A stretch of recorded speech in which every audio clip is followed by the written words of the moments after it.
오늘은 육하의 영성 두 번째, 겸손에 대해서 함께 여러분들하고 이야기하고자 합니다. 이 겸손은 그리스도교 영성의 문입니다. 우리가 그리스도교 영성으로 들어가려고 한다면 반드시 이 겸손의 문을 지나야 합니다. 이 겸손의 문을 지나지 않고 그리스도교 영성에 도달할 수 없습니다. 그래서 그에 대해서 여러분들하고 함께 이야기해 보고자 합니다. 그래서 제목은 엑스트라의 영성, 주인공이 아니라 엑스트라로 살아가는 영성에 대해서, 그리고 부제로는 나약함과 실패의 영성에 대해서 여러분과 함께 나누어 보고자 합니다. 그래서 이 목차는 무대 위에서 내려오다, 육하의 영성, 내 몫과 내 몫이 아닌 것, 겸손은 하늘나라의 열쇠, 영적 교만과 겸손, 엑스트라의 충만한 기쁨, 텅 빈 충만, 그리고 나약함과 실패의 영성, 겸손과 나약함으로의 초대, 그리고 천한 것이 거룩한 것입니다. 이 엑스트라의 영성에 대한 거 여러분들하고 함께 나눠보겠습니다. 저는 대학을 졸업하고 8년여 이제 직장 생활을 한 후에 수도원에 입회했기 때문에 나름대로 세상 살아가는 방법을 사실 개인적으로는 터득하고 있었습니다. 그것은 불행히도 제가 이제 바깥에서 이제 계약을 성사를 시키려고 한다면, 그리고 또 회사에 이윤을 내려고 한다면 최대한 상대방에게 나를 감추고, 그리고 상대방을 밟고 일어서는 것입니다. 그러니까 이 회사는 이윤이라는 아주 분명한 가치 추구가 있기 때문에, 마치 도박장에서 왜 패를 들고 있다가 내 패를 최대한 안 보여주고 그 상대방의 약점을 찾는 그런 것과 비슷해요. 그렇게 이제 8년여 직장 생활을 하고 왔는데, 수도원에 들어오자마자 갑자기 나를 있는 그대로 드러내라, 그리고 상대방을 높이고 너 자신을 낮춰라, 이런 것들을 배우기 시작을 한 거예요. 저한테는 사실 이게 굉장히 낯설게 다가왔어요. 그리고 힘들었어요. 세상은 자신을 드높이기 위해 남을 짓밟고 오르지만, 우리는 자신을 낮추면서 기쁨을 얻는, 그리고 드높여지는 참으로 이상한 집단입니다. 그렇죠. 세상의 논리로서는 우리들의 이런 가치를 이해할 수가 없어요. 세상은 저마다 높은 곳을 향해서 나아가는 것을 가르치고 있습니다. 근데 교회는 자신을 낮추어 기쁨과 평안을 얻는 것을 가르치고 있습니다. 도대체 이게 뭔가? 어떻게 나를 낮추어 기쁨을 찾는가? 세상 사람들의 논리로 어떻게 이걸 이해할 수 있는가? 정말 세상과는 확연히 다른 가치를 여기서 볼 수가 있습니다. 사람들은 저마다 높은 자리를 향해 달려가고, 자신이 얼마나 의미 있고 소중한 존재인가를 드러내고 또 확인하고자 합니다. 저는 이런 생각이 나는데, 제가 오래전에 직장 생활할 때, 그때 세운상가가 전자 부품들 이런 것들 많이 팔고 그랬어요. 그래서 제가 거기 가서 이제 물건 구입하러 가고 그랬었는데, 그때 거기 파고다 공원이 바로 가까이 있었어요. 그래서 그 세운상가 가서 물건을 구입하러 갔다가 그 파고다 공원 앞에 이렇게 갔더니 그때도 어르신들께서 많이들 그 파고다공원에 모여 계셨었어요. 근데 가서 보니까는 주로 이제 남성분들인데 다 3, 4, 5 모여가지고 그룹을 이렇게 형성해가지고 서로 막 무슨 말씀들을 하고 계시는 거예요. 그래서 제가 그때 그 나이에 20대 후반인데 도대체 저분들은 어떤 말씀을 하고 계시는가 그게 좀 궁금했어요 갑자기. 그래갖고 가서 좀 들었어요. 가서 한 두세 군데를 이렇게 들었더니 다 똑같은 말씀을 하시더구만. 나 말이야 왕년에 말이야 내가 이랬던 사람이야. 다 그런 얘기를 해. 그러니까 계속 자기 존재가 소중하다는 것을 사람들한테 알리는 거예요. 나 이랬던 사람이야. 나 무시하지 마. 이런 것들이죠. 우리가 속해 있는 어떤 공동체에서 내 존재가 아주 무의미하게 느껴질 때, 그리고 일상 삶에서 내 존재가 의미가 없다고 느껴질 때 우리는 아주 심한 좌절감을 느끼게 됩니다. 바로 그것이 저는 이 자기 소멸에 대한 두려움이라고 생각해요. 그래서 어떤 단체건 내가 소외되거나 중요한 사람으로 내가 취급되지 않을 때 우리는 그것을 받아들이기가 굉장히 힘듭니다. 내가 이 단체에서 중요한 역할을 하고 있다고 생각하는데 나 없이도 단체는 잘만 돌아갑니다. 우리가 이렇게 자신에게 집착을 하고 또 다른 이들에게 나 자신을 이렇게 드러내고 자랑하려는 것도 이게 바로 자기 존재에 대해서 끊임없이 확인하려고 하는 행동인 것 같아요. 내 존재가 이렇다. 저는 지금도 생각이 나는데 직장 다닐 때 이제 우리 그 동료랑 이제 막 의견 충돌이 있어가지고 막 말싸움을 하게 됐어. 막 말싸움을 하고 있는데 막 말싸움을 하던 중에 중간에 내가 내 생각이 잘못됐다는 거를 깨달았어요. 근데 거기서 내가 잘못했는데 이 얘기를 하기가 힘들어서 끝까지 내 말이 맞다고 계속 싸우는 거예요. 이것도 자존심이죠. 괜히 내가 틀렸어 이러는 거. 이게 내 의견이 맞아. 그러니까 나에 대해서, 내 의견에 대해서 계속 주장을 이렇게 하더라고요. 그래서 끝까지 우게 되고만요, 제가. 그러나 참다운 겸손은 자기 소멸에서 오는 겁니다. 자기 소멸에서. 그것을 우리가 같이 이야기해 보도록 하겠습니다.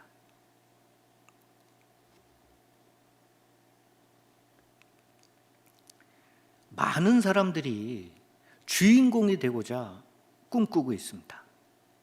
그래서 모든 행동에서도 내가 중심이 되어야 한다는 생각을 하고 있습니다. 심지어는 말이죠. 선행도 내가 해야지 다른 사람이 해라고 그래서 내가 하면은 그거 어려워요. 그러니까 내가 주인공이 돼야 되는 거예요. 제가 이제 오래전에 이제 지하철 타고 앉아 있는데 뭐 보통 같으면 이제 이렇게 아주 저보다 나이가 많으신 분이 들어오시면은 이렇게 일어나서 양보를 하죠. 근데 어떤 때는 나도 이제 회사 일로 막 피곤해가지고 막 힘들 때 있잖아요. 그때 좀 자고 싶잖아. 그래갖고 이렇게 확 딱 이렇게 졸고 있는데 저쪽에서 나이 드신 어르신이 딱 들어오셨어. 근데 딱 봤는데 내가 피곤하니까 계속 자려고 그냥 눈을 감고 이렇게 착 고개를 숙이고 있어. 근데 옆에 있는 사람이 만약에 그때 어이 일어나 양보해야지 그러면 막 화가 납니다. 그러니까 내가 일어나서 양보하는 건 괜찮아. 근데 누가 옆에서 일어나 양보해 이러면 화가 나요. 그러니까 선행도 내가 주인공이 돼야 되는 거예요. 그죠? 선행의 주도권도 다른 사람한테 주고 싶지 않습니다. 우리는 이렇듯 항상 무대 위에서 주인공이 되어 수많은 사람들의 갈채를 받고자 합니다. 그러니까 주변 인물이나 엑스트라가 되고 싶지 않아요. 그래서 우리는 너도 나도 무대 위의 주인공이 되려 합니다. 제가 오래전에 그 얘기를 들었는데, 이 동방신기가 도쿄돔에서 이 공연을 할 때 이 4만 명 정도가 모여 있는데, 거기서 4만 명이 나의 모든 행동에 막 열광을 하면 자기가 마치 신이 된 듯한 느낌이 든대요.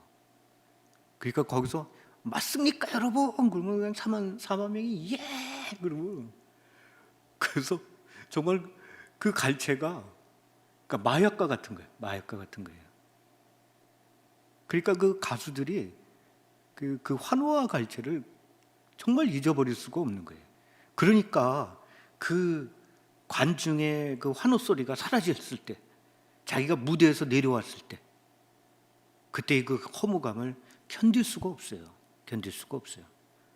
그러니까 그거는 경험 안 해본 사람들은 아마, 저도 안 해봤죠. 그렇게 안 해봤는데 그 마음을 이해하기가 어렵습니다.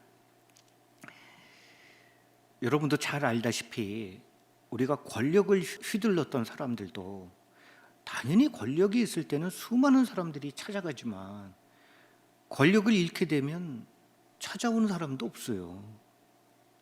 그리고 참 많은 것들을 잃고 살아갑니다. 그래서 사람들은 악착같이 그냥 주인공이 되고 싶어 하는 거예요. 그 허무감을 견딜 수가 없기 때문에. 그래서 사실 사람들은요, 아주 조그만 단체에서도 장이 되고 싶어 해요. 어떤 경우에는 내가 이렇게 보면 그냥 한 3명, 4명 모여 있는데 거기서 장이 되려고 하는 사람도 있어. 보면 북한이나 미얀마나 그 내전 중인 아프리카나 이런 나라들 보세요. 보면은 그 사람들이 정말 자기 국민들은 진짜 헐벗고 있는데, 권력을 가진 사람들이 그 권력을, 만약에 변화가 일어나면 자신들이 권력을 잃으니까, 그러니까는 국민들하고 상관없이 그 권력을 잡으려고 국민들을 이렇게 힘들게 하잖아요. 그래서 그런 얘기를 하더라고요. 북한에서 고위층이 남쪽으로 넘어올 수 없는 게, 북한에서 자기가 누렸던 지위를 남한으로 내려와서 그와 같은 똑같은 지위를 자기가 얻을 수 없기 때문에. 그러니까 거기서 권한, 지위 이런 것들을 계속 즐기고 싶으니까 내려오기가 어렵다고 하더라고요. 제가 저도 이제 60이 넘으니까 참 이게 주변에서 이제 많은 이렇게 경우를 보는데, 저는 이제 예수회에서 예수의 신부님들을 위한 양로원에 있다고 그랬지 않습니까? 제가 그러니까 일반 양로원이 아니라 예수의 신부님들이 계신 그 양로원이 있는데, 제 옆방에 이제 서강대학교 이사장이셨던, 그리고 교수 신부님이셨던 그분도 계시고, 또 서강대학교 총장이었던 분들, 전부 그런 분들, 정말 한때는 다 한가닥했던 분들. 네. 지금은 그냥 평범하게 공동체의 한 일원입니다. 그냥 그렇습니다. 그러니까 보면은 그냥 다 지나가는 거예요. 다 지나가는 거예요. 근데 뭘 우리가 그렇게 그걸 해보겠다고 젊었을 때 그게 마치 영원한 것처럼 그렇게 붙잡고 있었는가, 그런 생각을 좀 해봅니다. 세상 사람들은 용의 꼬리보다는 뱀의 머리가 되기 위해서 노력합니다. 하지만 저는 뱀의 머리가 아니라 용의 꼬리가 되는 게 하늘나라의 가치입니다. 용의 머리는 그리스도이시죠? 그리스도이십니다. 그래서 우리는 그것이, 그러니까 세상과 우리들하고 다른 것이라는 생각이 들어요. 다른 것이라고.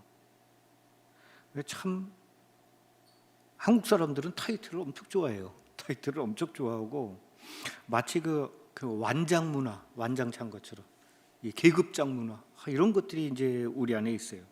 그래서 저도 이제 본당에 가서 이제 강연을 하면은 꼭 그 사목회에서 나와서 양력이 어떻게 되느냐, 뭐 어떤 경력이 어떻게 되느냐, 막 이런 걸 물어봐요. 그리고 그래갖고 그걸 소개한다고. 그래서 아니 근데 저는 그래요. 그 예수의 사제 말고 다른 경력이 무슨 의미가 있나? 왜냐하면 그거 그냥 다 돌아가면서 하는 거예요. 그게 뭐 나의 그 신원을 규정짓는 건 아니에요. 그 규정짓는 거 아니에요. 그래서 저는 꼭 가면 그냥 제가 하겠습니다. 그런 거 하지 마시고요. 제가 제 소개할게요. 그리고 제가 올라가요. 그래갖고 저는 예수의 사제이며 딱 하나 붙는 게 있다면 기도의 사도직 한국 담당자입니다. 저는 딱 그렇게 얘기를 합니다. 그러니까 왜 우리가 그런 것들이 이렇게 중요한지 보면은 그 사람들이 보면은 시골 공소 같은 데 있잖아요. 공소 같은 데 가면은 저번에 어떤 분이 만나는데 그래. 우리 공소에는요. 회장님이 너무 많아요. 전임 회장님이 있고 전전임 회장님이 있고 그냥 회장님들이 그냥 참 그게 자기가 지나가는 거고 사라지는 겁니다. 인생은 어차피. 근데 왜 그거를 무대에서 내려오질 못해? 계속 자기가 무대 위에서 그 사람들이 불려줬던 그 명칭에 집착하는 거예요. 지나갔으면 그냥 무대에서 내려와야지. 왜 아직도 회장님이야?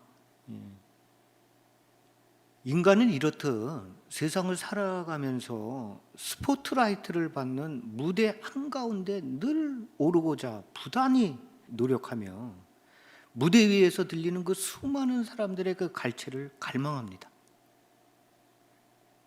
그리고 그 자리에서 물러간 후에 그 허전함과 공허함을 힘들어합니다.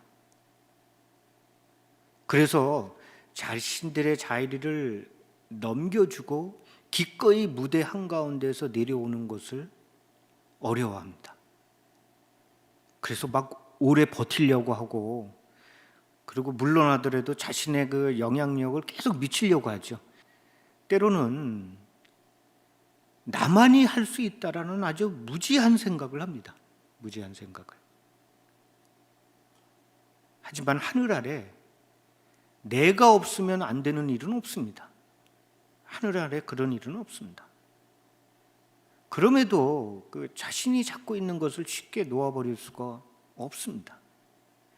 참으로 많은 사람들이 이것을 못해서 스스로를 힘들게 하고 또 다른 이들에게 욕심 가득한 사람으로 보이게 됩니다.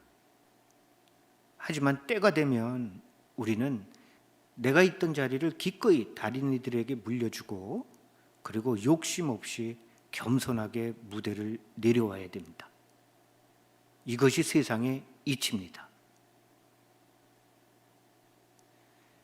아침에 해가 뜨면 저녁이면 해가 진다. 이게 세상의 진리예요. 처음부터 중천에 떠 있는 것도 아니잖아요. 우리도 중천에 있기 전에 아침에 솟아오른 거 아니에요. 처음부터 있던 자리가 아니면 그건 내 자리가 아닙니다. 그러니까 그건 내 자리가 아니기 때문에 언제이고 우리는 중천에서 내려와 갖고 아주 아름다운 황혼처럼 사라져야 됩니다. 그래서 이 엑스트라의 영성, 나중에는 이 컴퓨터 배경화면이 돼서 살아가는 겁니다. 아름다운 노을처럼.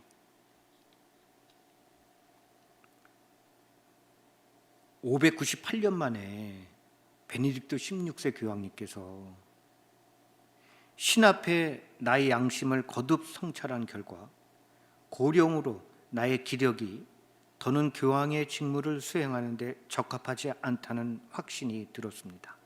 라고 말씀하시면서 이젠 내가 무대에서 내려올 때다 라고 기꺼이 자신의 자리를 내려오신 분, 대단하신 분이에요. 사실은 598년 만에 있었던 일이에요. 쉽지 않은 일입니다.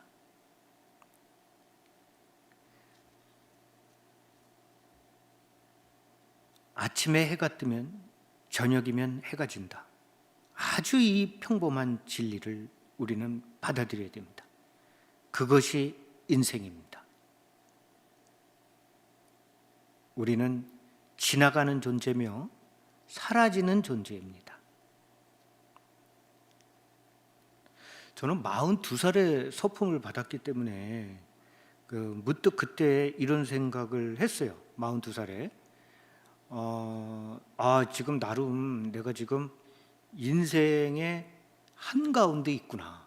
그러니까 무대 한가운데 내가 올라와 있구나. 이런 생각을 사실 그때 문득 했었어요. 42살에 서품을 받고선. 근데 그때 제가 그 광고 본부에서 일을 했었어요. 그때 사무국장이었는데 광고본부에서 일하고 있었는데 어떤 수녀님이 저한테 전화가 왔어요.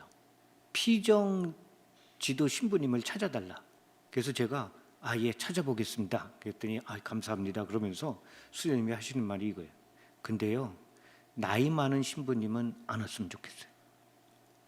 제가 그때 쇼크 받았습니다. 쇼크 받았어요. 근데 이게 현실입니다. 이 현실을 받아들여야 됩니다. 제가 그래서 일찍부터 이렇게 무대에 내려오는 것을 생각한 이유가 그때부터예요. 그렇구나. 나도 언젠간, 지금은 무대 한가운데 있는데 언젠가는 나는 무대에서 내려와야 되는구나. 제가 그런 생각을 했지. 이거 참 무대 중앙에 올라온 지 얼마 안 됐는데 이거 금방 내려갈 준비를 해야 되겠구나. 끌려 내려오지 말고 멋있게 내려가자. 그때 제가 속으로 다짐한 게 있었어요. 그래서 저는 42살부터 무대 한가운데 있었음에도 불구하고 무대에서 내려오는 것을 그때서부터 준비를 했습니다. 42살부터. 사실 지금 그러면서 사제생활을 하면서 훌륭한 후배들도 많고 저보다 많은 면에서 덕 있는 후배들도 있고 이런 걸 보면서 정말로 무대에서 내가 내려갈 시점이 다가오고 있구나라는 것을 살아가면서 제가 점점 느끼게 됩니다. 이렇듯 인생을 살면 무대 한가운데 오를 때가 있고 내려갈 때가 있습니다. 우리는 그걸 잘해야 됩니다. 제가 오래전에 KBS에서 그 산악인 엄원길 대장이 한 인터뷰를 제가 본 적이 있는데 이 엄원길 대장이 이러더구만요. 산에서 정상에 도달한 후에 내려올 때 사고가 많이 일어난대요. 그래서 그 산에 정말 진정으로 내가 산을 정복했다고 하는 것은 산 위에 올라가서 깃발 꽂았을 때 정복했다고 말하는 게 아니라 산에서 내려온 후에 말하는 거래요. 그러니까 진정한 의미에서 산을 정복한 건 내려온 다음에 말하는 거예요. 그러면서 우리가 잘 내려와야 된다. 근데 인생도 이렇게 내려오는 것을 잘해야 됩니다. 그리고 인생 역시 올라갈 때도 있지만 내려간 후에 나는 무대 위에 올랐었다라고 말하는 겁니다. 그 인터뷰가 너무 인상적이라 가지고 제가 녹화를 했어요. 한번 볼까요? 그 산에서 그 정상 정복을 할 때보다 내려올 때 사고를 많이 당하신다고 들었거든요. 맞습니다. 올라갈 때는 이제 그만큼 어떤 집중력도 이제 강하고 거기에 대한 어떤 오르겠다는 신념이 있기 때문에 어떤 에너지가 또 힘이 있고 그런데 막상 정상에 딱 올라서는 순간에 이제 모든 것이 이제 그때서 저는 이제 힘도 다 빠진 상태고 정신 자체도 이제 흐릿해지고 그러다 보니까 하산할 때 이제 아차하는 순간에 잘못하면 이제 사고가 나거나 목숨 경우가 많이 발생됩니다. 엄 대장님은 인생도 마찬가지라고 그렇게 생각합니다. 인생도 그렇죠? 네, 맞습니다. 어떻게 잘 내려와야지. 잘 내려오고 계세요? 잘 내려오려고 노력하고 있습니다, 제가. 그래서 진짜 이 정상에 올라섰다고 해서 성공했다고 해서 진정한 성공이고 정상이 아니라고 생각합니다. 예. 아주 인상적이죠. 저도 저 말에 아주 감동받았어요. 우리는 마냥 무대 위에서 머무를 수는 없습니다. 머무를 수는 없습니다. 반드시 내려와야 합니다. 한데 세상은 무대 위에 올라가는 방법만 가르치고 아무도 내려오는 거에 대해서 가르치질 않아요. 성공하는 방법, 돈 많이 버는 방법, 대학에 합격하는 방법, 오로지 성공에 대해서만 가르칩니다. 그러니까 아무도 무대 위에서 내려오는 방법을 가르치지 않기 때문에 때가 되면 사람들이 어떻게 해야 될지 모르는 거예요. 어떻게 무대에서 내려와야 될지 모르고 우왕좌왕 하는 겁니다. 반드시 우리는 무대 위에서 내려오는 방법을 성찰해야 합니다. 사실 많은 사람들이 저마다 높은 자리를 오르려고 하지만 하늘나라에서 보면은 그 자리가 얼마나 보잘것없겠어요. 얼마나 그게 하늘나라의 가치로 본다면 그것이 그렇게 소중할까? 그런 생각을 해봅니다. 이렇듯 무대 중앙에서 내려오는 것을 어떤 직위에서 어떤 성공에서 내려오는 것으로 이야기할 수 있지만 우리 이런 것들을 우리 일상에서도 아주 쉽게 찾아볼 수 있어요. 예를 들어서 고급 승용차를 타던 사람이 갑자기 경차로 내려올 때 그 고급차의 그 안락함을 쉽게 내려올 수 없죠. 그리고 이 큰 집에 살다가 작은 집으로 이사 오는 경우도 그렇고 아주 부자였던 사람이 가난하게 살아가는 것도 쉽지 않습니다. 그러니까 우리가 어떤 지위를 잃거나 사람들의 어떤 수많은 관심사에서 내가 멀어지거나 어떤 명성을 잃게 되거나 또는 은퇴 후에 오는 어떤 자괴감들 그리고 나이 들어서 힘없고 또 병들었을 때 그때의 보잘것없는 자신의 모습들 뭐 이런 모든 것들이 무대에서 내려오는 겁니다. 저는 이제 아직 보청기는 안 끼지만 돋보기나 보청기 착용하는 것도 마찬가지인 것 같아요. 보면은 저도 그 처음에 40대 초반부터 이 눈이 잘 안 보였었어요. 근데 그거를 바로 돋보기를 못 사겠더라고. 그거를 사면은 그 이제 내가 나이 들었다는 걸 인정하는 거니까. 그래갖고 계속 미루다가 결국 45살 넘어서 돋보기를 그때 이제 받아들이는 거예요. 그러니까 그런 거 나의 그 신체적인 변화 이런 것들도 봐도 무대에서 내려올 때가 있어요. 항상 뭐 죽을 때까지 이렇게 막 건강하게 사는 거 절대 아니란 말이지. 절대 아니고 건강도 무대에서 내려오는 게 있단 말이에요. 그런 걸 받아들이는 거예요. 건강도. 보통 우리가 60 넘으면 은퇴를 하잖아요. 은퇴를 하니까 이제부터는 인생의 세컨드 라이프, 두 번째 삶을 준비해야 됩니다. 그때 세컨드 라이프를 살 때 내가 전에 이랬는데, 내가 전에는 어떤 사람이었는데, 내가 어떤 지위에 있었는데 이런 것들을 다 버려야 됩니다. 사실 옛날에 한 50년 전까지만 해도 50대, 60대의 대부분 죽었어요.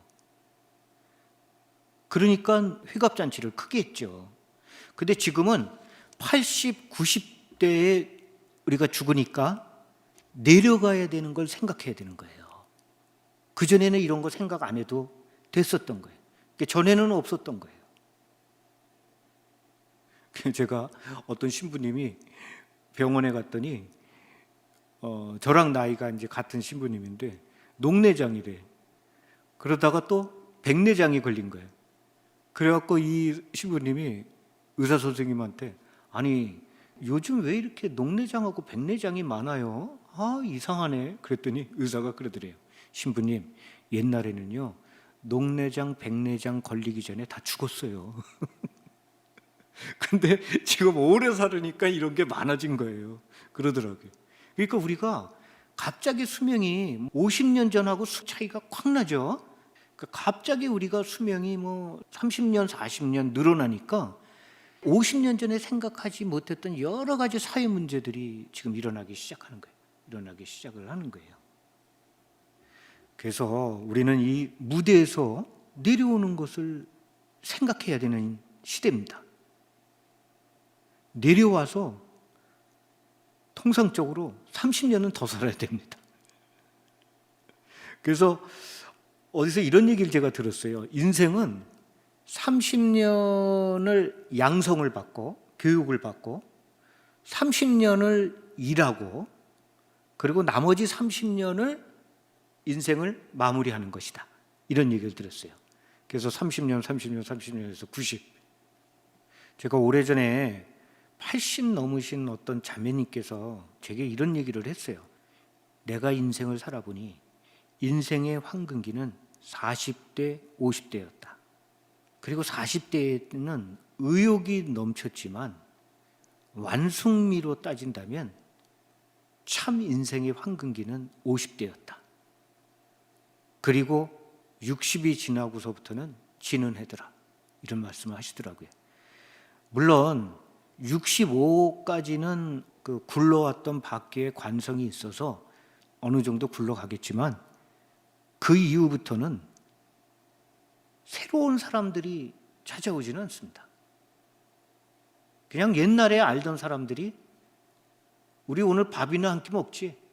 그러면서 찾아옵니다. 사실 우리가 90이 돼서까지도 살아있을 수는 있죠. 근데 90이 돼서 우리가 살아있더라도 지금과 같은 건강과 에너지를 갖고 그 다음에 사회적 관계를 유지하면서 살아갈 수 있을까요? 그렇지 않습니다. 그래서 60대 이후서부터 지는 애들아 이런 얘기를 하셨습니다. 근데 저는 이런 생각을 해요. 그렇다면 나는 60대 이후를 나의 영적 황금기로 만들겠다. 그렇죠. 마지막 30년을 영적으로 잘 준비해서 그 30년을 영적 황금기로 만들면 되는 겁니다.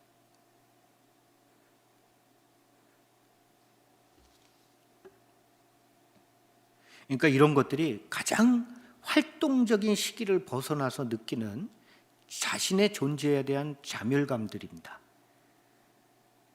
그러니까 특별히 권력과 부를 갖지 않더라도 세상, 가정, 단체로부터 소외되거나 존재감이 사라질 때 그때 느끼는 느낌들, 건강을 잃어가며 쇠약해질 때의 느낌들, 이런 상실의 아픔들이 바로 모두 해가 지는 모습입니다. 이 모두가 해가 지는 모습입니다. 그리고 모두 무대에서 내려오는 모습입니다. 그러니까 그런 것들을 내가 어떻게 받아들이고 나는 어떻게 아름답게 무대 위에서 내려올 것인가. 계속 내가 중천에서 머물면서 끈을 붙잡고 있을 것인가. 우리는 때가 되면 기꺼이 무대 위에서 겸손하게 내려오는 그런 덕목을 청해 봅니다. 이것은 자신의 나약함과 낮아짐을 스스로 받아들이는 그런 겸손입니다.